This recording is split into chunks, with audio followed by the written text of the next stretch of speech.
I was just running late for work. I just scratched someone's car. I just left a note, and a small chocolate bar. I didn't know it would become my forever. Emily.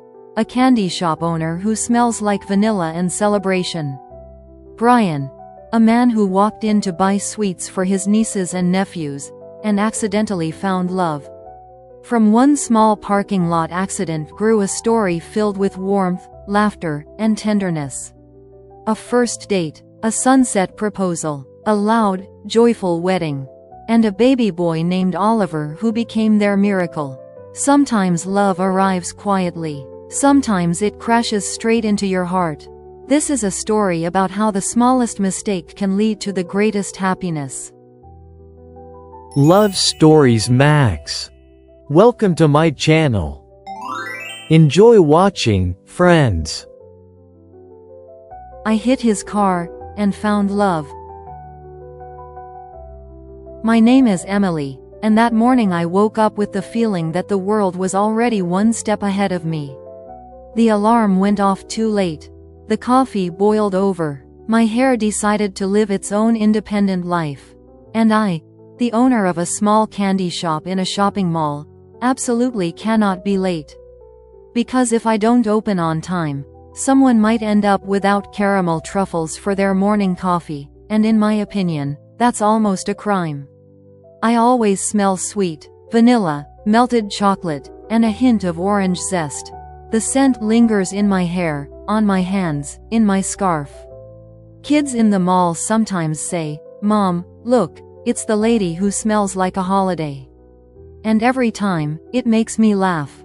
That morning, the holiday began with a small accident. I was rushing through the parking lot, already making a mental list of the day's orders, and, click, a soft sound that your heart recognizes before your mind does. I froze, got out of the car, and there it was. My bumper had gently kissed someone else's fender. Emily, seriously? I whispered to myself. The damage wasn't bad, but it was noticeable. I sighed, took a piece of paper from the glove compartment, wrote my phone number, a sincere apology, and a promise to cover the repair. Then, I don't even know why, I went back to my car, took out a small bar of my dark chocolate with orange and almonds. I always keep a few, just in case, and attached it to the note. "I'm sorry, I'll make it right, and I hope this sweetens your morning a little." Leaving my small, sugary apology on the windshield, I ran to open my shop. As I lifted the metal shutters, the familiar scent escaped into the air: caramel, cinnamon, fresh sponge cake. Inside my little world, it's always warm. Glass jars filled with marshmallows, boxes of truffles, pastel ribbons, cards that say, "For the sweetest person." And there, by the door, a man was already waiting. Tall, slightly unsure, with an easy smile. His eyes were the color of tea with honey. "Excuse me, are you open yet?" he asked. "In just a minute," I said, trying to unlock the door and gather my scattered nerves at the same time. And, by the way, this morning I slightly damaged someone's car in the parking lot. So if you were parked there too, it might have been yours. I left a note. And chocolate. He blinked. "Wow, no, I just got here. But that sounds like the beginning of a very interesting day." I exhaled. At least someone wasn't looking at me like a traffic disaster.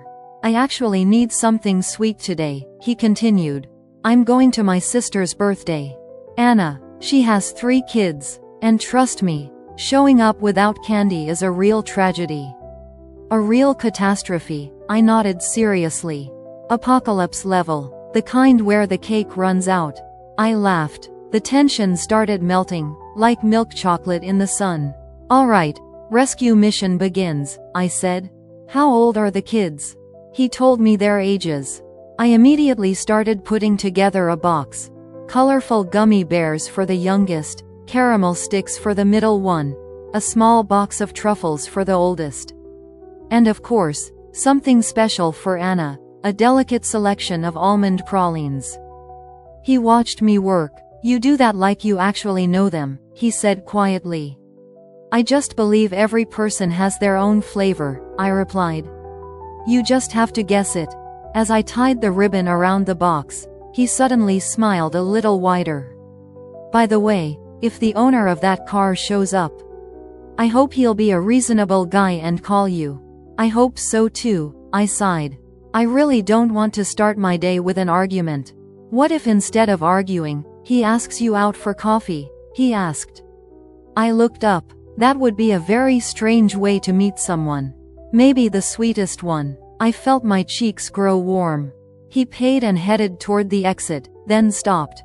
By the way, my name is Brian. Emily. Nice to meet you, Emily. The girl who smells like a holiday. I laughed, a little flustered. 10 minutes later, my phone rang. Unknown number. Hello, said a familiar voice. I'm calling about the car. I found the note. And the chocolate. Very good, by the way. I froze. You're the owner? Looks like it. And honestly, the damage is minor. It can be fixed. But showing up to my nieces and nephews without candy, now that would have been a disaster.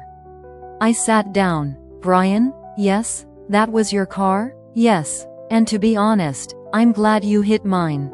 I covered my face with my hands, laughing.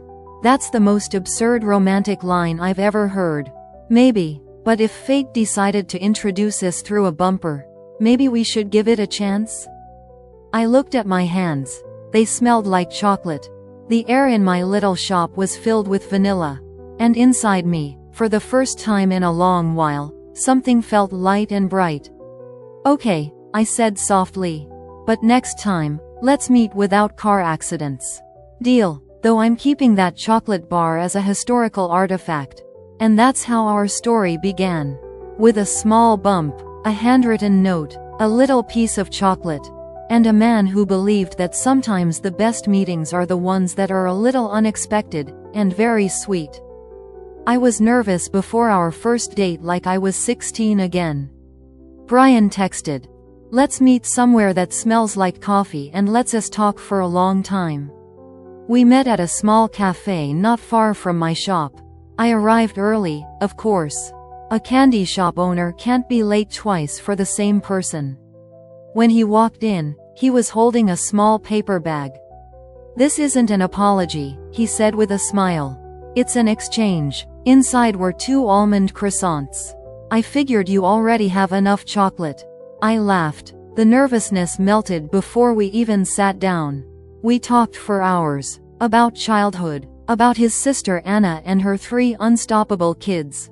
About my shop and how I started making candy in a tiny rented kitchen. About music, travel, strange habits, and favorite scents. When I brought up the car repair and the money again, he just shook his head. Emily, it's nothing. I've got friends at a body shop. They'll repaint it in one evening. But I should. No, honestly, that scratch brought something into my life that's worth a lot more. Something warm spread through my chest. Our first date ended with a long walk. He took my hand so naturally, like he'd been doing it for years. After that, everything started happening very quickly. But it didn't feel rushed, it felt right. He began stopping by my shop almost every evening. Sometimes, for Anna. Sometimes, for the kids. Sometimes honestly. I just wanted to see you. Soon, he started smelling like vanilla. And I started smelling like his cologne. After a month, he had a toothbrush at my place. After 6 weeks, I had a shelf at his. And 2 months after we met, we were standing in the middle of a kitchen surrounded by boxes, laughing. So technically, he said, you literally drove into my life. And I'm glad I didn't drive out, I replied. Living together turned out to be surprisingly easy. He made coffee every morning. I left him small candies with notes. Have a sweet day. You're my favorite flavor. Come home soon. Sometimes in the evenings we'd sit on the living room floor with tea and laugh about how it all started. With a small bump, a handwritten note, a piece of chocolate, and every time I thought, sometimes the best love stories begin with a mistake that turns out to be a gift. 1 year had passed since the day I kissed his bumper. 1 year of morning coffee. 1 year of little candy notes. 1 year of, I just stopped by to see you. That evening Brian said he wanted to celebrate our tiny car accident anniversary. We drove out of town to watch the sunset. I thought it was just a romantic dinner. I had no idea. We were sitting on the hood of his fully repaired car. The same one. You know, he said softly, I never repainted one tiny spot. Why? Because it reminds me of the day you crashed into my life. I laughed. Then he stepped down, turned toward me, and got down on one knee. He pulled out a small velvet box. Inside was a ring. Delicate, bright, perfect. Emily, you became my favorite flavor, my home, my calm, and my celebration. Will you marry me? I didn't even let him finish. Yes, I was crying and laughing at the same time. I smelled like vanilla. He smelled like nerves and happiness. Our wedding was exactly like us. Loud, bright, joyful. Anna had been crying since morning. Her 3 kids ran around with flower petals and kept spilling them everywhere. My candy shop created the dessert table, caramel fountains, chocolate truffles, marshmallows, cupcakes that said, "Love is sweet." The laughter was so loud it felt like even the sky was listening. When I walked toward him in my white dress, he looked at me the same way he had that first morning outside my shop. Only now there was more in his eyes. You smell like a celebration, he whispered. Because today, it's ours, I said. We danced under the open sky. We laughed. We kissed. After midnight, we ate cake with our hands. Because why not? And when fireworks exploded above us in golden sparks, I thought, if someone had told me in that parking lot that one small scratch would lead me here, I might have parked that way on purpose. 2 years after our wedding, our home became even warmer. That morning I woke up earlier than usual. The kitchen light was already on. Brian stood by the stove making pancakes. He made them almost every Saturday. A little uneven, a little different in shape, but always made with love. You're up early, he smiled. I didn't answer. I just placed a small box in front of him. One from my shop, tied with a soft blue ribbon. He opened it. Inside were tiny knitted baby booties. And a note. Soon our home will have one more favorite flavor. He froze, then looked at me, his eyes filled with tears. Really, Emily? I nodded. He hugged me carefully, like I was already holding the whole world. From that moment, he became even more gentle. He talked to my belly every evening, read stories out loud, learned how to hold a newborn, and kept asking, do you think he'll like the smell of vanilla? Our son was born on a quiet spring morning. When the nurse placed him into Brian's arms, I saw the same look in his eyes that he had on our wedding day. Only deeper, calmer, stronger. Hi there, little one, he whispered. I'm your dad, and I already love you. We named him Oliver. Little Oliver, with dark hair, a serious expression, and tiny fingers that immediately wrapped around Brian's hand. From that moment on, Brian became the most wonderful father I could imagine. He carried Oliver for hours, sang lullabies, even when he didn't know the words, rocked him in the middle of the night, whispering, "Your mom smells like a celebration. And your life will too." Sometimes I stood in the nursery doorway and watched them. The man whose car I accidentally hit in a parking lot. The little boy who became our miracle. A home filled with laughter, the scent of vanilla, and quiet happiness. And every time, I thought, the best stories begin by accident. And the greatest love grows quietly. Day by day, heart to heart. Thank you for watching. Subscribe to my channel so you don't miss new stories.